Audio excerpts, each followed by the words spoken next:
America's Secretary of Defense is today a global laughingstock after quoting a fake Bible verse. It did not take the press here and around the world very long to figure out that Pete Hegseth was not exactly quoting the Bible at a Pentagon prayer service. It wasn't the Gospel of Matthew or Mark or Luke or John. While Hegseth suggested that it was a twist on an actual Bible verse, what it really was, what it actually was a take from the Gospel of Quentin Tarantino. Blessed is he who in the name of camaraderie and duty.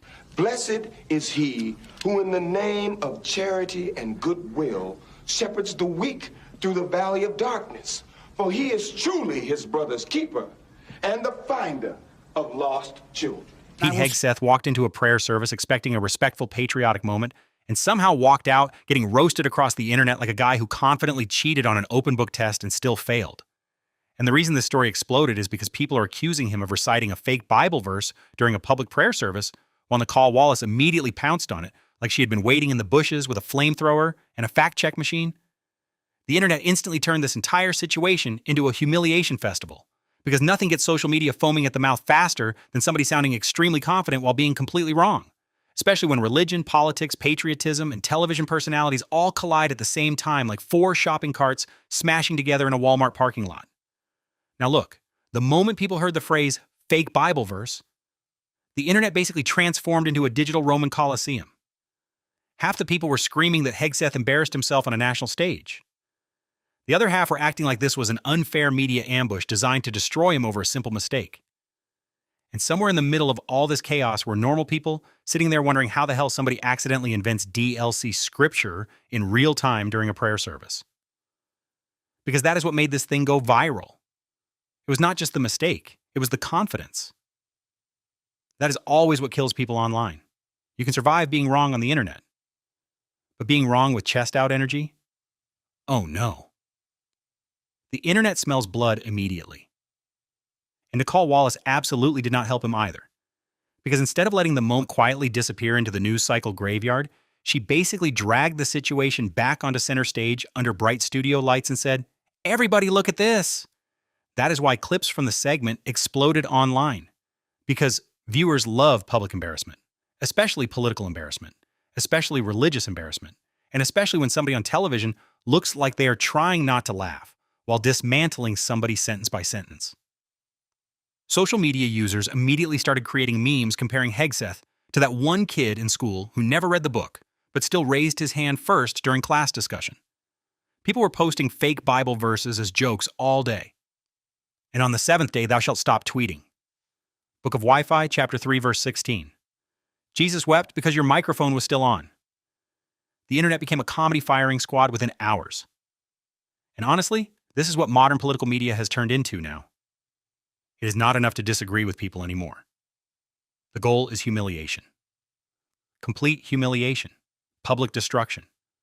Viral embarrassment. Everybody wants the knockout clip now. Everybody wants the screenshot. Everybody wants the reaction face. Politics stopped being boring government discussions a long time ago. It is basically WWE for people who own podcasts and drink coffee aggressively. But the craziest part is that situations like this spread because they hit multiple emotional triggers at once. Religion ego, intelligence, confidence, embarrassment. Those ingredients together are basically social media crack. Especially when somebody appears to confidently recite something that turns out questionable or inaccurate. The audience instantly divides into tribes. One side screams fraud, the other side screams hit job. Meanwhile, the algorithms are sitting in the background, rubbing their hands together like cartoon villains, because outrage prints attention, and attention is money now. But here is where the situation got even uglier for Hegseth. The fake Bible verse accusation immediately fed into a bigger online narrative that critics already had about him. They started portraying him as somebody who performs confidence more than substance. Somebody who speaks with absolute certainty even when the facts are shaky. Now, whether people believe that is fair or not does not even matter once social media grabs onto a narrative. Because once the internet decides what role you play in the movie, good luck escaping it. Suddenly, every clip gets viewed through that lens. Every interview becomes evidence. Every sentence becomes another opportunity for people to either defend you or clown you. And Nicolle Wallace knew exactly what she was doing when she leaned into the moment. Television personalities understand something brutal about modern audiences. Calm disagreement does not trend anymore. Humiliation trends. Sharp mockery trends. Public embarrassment trends. You need clips that make people say, "Oh, he got cooked." That is the language of the internet now. Cooked, exposed, destroyed, buried, torched. Nobody wants nuance anymore. They want blood sports with lighting and sponsorships. And honestly, some people watching this entire thing probably did not even care about the Bible verse itself. They just enjoy watching powerful people stumble publicly because it makes them feel human again. That is the dirty little secret behind viral humiliation culture. People love watching confidence collapse. It is why fail videos get millions of views. It is why debate clips explode online. It is why awkward interview moments spread like wildfire.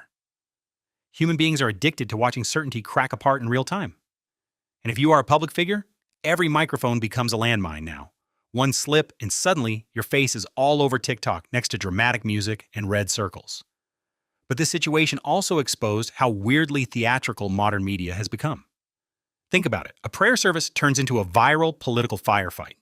Cable news personalities turn into social media gladiators. Viewers pick teams instantly like they are drafting fantasy football lineups. And then millions of strangers spend the next 24 hours arguing over Bible verses online like civilization is hanging by a thread. This is not normal human behavior anymore. This is algorithm civilization.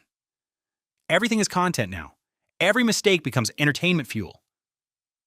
Every awkward moment becomes a thumbnail with glowing red arrows pointing at somebody's forehead. And Pete Hegseth unfortunately walked directly into the content grinder this time. But the reason critics went so hard is because religious credibility is serious territory in American politics. If somebody appears performative or inaccurate while invoking scripture publicly, critics see an opening immediately, especially critics who already dislike you. And Nicolle Wallace absolutely smelled opportunity here. Her entire framing basically turned the situation from minor awkward moment into national embarrassment. That wording matters. Because media framing controls emotional perception. If somebody says, he made a mistake, people shrug. If somebody says, this was painfully humiliating, suddenly the audience starts looking for humiliation even harder. Words create emotional lenses, and cable news knows that better than anybody. That is why these headlines sound like action movies now instead of journalism. Everything has to feel explosive. Everything has to feel catastrophic. Everything has to feel like democracy is one weird sentence away from collapsing into lava. And social media only amplifies that energy because outrage moves faster than calm analysis ever will. Nobody shares clips titled, "Reasonable Disagreement Happened Today." No, they share clips titled, "Watch Him Get Destroyed." That is the economy now. Emotional violence. And honestly, some viewers probably found this whole situation hilarious, regardless of political affiliation, because there is something objectively funny about confidently saying something religious and then having the internet collectively pull out receipts like courtroom lawyers. It is basically the digital version of somebody confidently singing the wrong lyrics at karaoke, while the crowd slowly realizes this man has invented an entirely new song. Secondhand embarrassment is undefeated entertainment. But what makes this even crazier is how quickly the conversation stopped being about prayer entirely and became a referendum on intelligence, authenticity, and public image. Because that is what always happens now. The original event becomes secondary. The narrative war becomes the real event. One side says Hegseth embarrassed himself. The other side says the media is desperately nitpicking harmless moments to manufacture outrage. And then both sides spend 12 straight hours posting clips, screenshots, reaction GIFs, and angry essays while YouTube channels make thumbnails with glowing eyes and giant yellow text saying, "Exposed. This is the modern information battlefield. Nobody retreats, nobody calms down, everybody escalates, and somewhere inside all this madness sits one uncomfortable truth. Public figures today are expected to perform perfection under microscopic scrutiny, while millions of strangers wait eagerly for mistakes. That pressure is insane. Every sentence can become a headline. Every facial expression can become a meme. Every awkward pause can become a conspiracy theory. One verbal stumble, and suddenly your name is trending next to words like humiliating and disaster. And once humiliation enters the conversation, people stop discussing facts rationally because humiliation is emotional. It spreads through instinct, through mockery, through entertainment. Which is exactly why this story exploded the way it did. It had all the ingredients the internet worships: politics, religion, confidence, mistakes, public embarrassment, television drama, meme potential. It was basically engineered in a laboratory to go viral, and Nicolle Wallace throwing gasoline on the fire only intensified the spectacle because audiences love watching media personalities verbally swing at each other like heavyweight fighters wearing expensive suits. So now the internet keeps replaying the clips. Supporters defend Hegseth. Critics clown him endlessly. Meme pages keep farming reactions. News channels keep reframing the outrage. And the cycle continues because modern media no longer rewards resolution. It rewards escalation. The louder the reaction, the bigger the reach. The bigger the humiliation, the bigger the clicks. And in the middle of all this noise sits one brutal reality that every public figure secretly fears. In the internet age, one awkward moment can follow you forever.